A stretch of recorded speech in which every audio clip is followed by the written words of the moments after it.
Жашкары болуп мигранттар жүрөт зарыгып, кээ бири жыргап, кээ бири ыйлайт тарынып, тер төгүп иштеп ай сайын акча алса да маанайы чөгүп, жүрүшөт үйүн сагынып.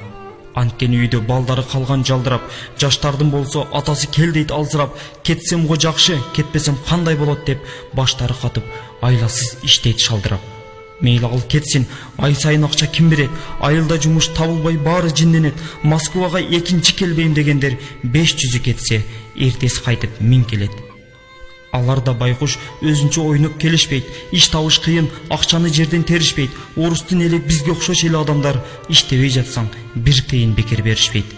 Ак эмгек менен жан багып жатат бардыгы, тоскоолдо болбой ал күчтүн бизде аздыгы, жумуштан чарчап курсагач үйгө барганда жан кейтет жашаган жердин тардыгы.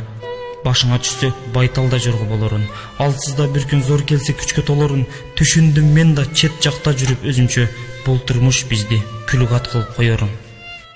Көрөрбүз дагы тагдырга эмне жазганын, жалкоолук себеп пайдалуу илим албадым. Жараткан кандай сыноону берсе жакшылык, ач калсам дагы уурлук ишке барбадым.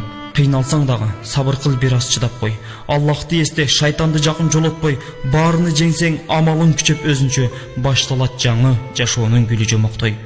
Чыдамкай бол деп сабырын колдоп турдубу? Мигранттык бизге Кудайдын берген буйругу, кыямат күнгө чейинки жетчү неаматты терип жеш дагы адамдын парзы кулдугу. Чоң максат менен жөнөткөн бизди атабыз, динсиздик болду жашоодо эң чоң катабыз. Аллахка шүгүр, мактоолор айтып жашайлы, анткени өлбөй ырыскы терип жатабыз. Кудайга шүгүр, мактоолор айтып жашайлы, оорубай иштеп ырыскы терип жатабыз.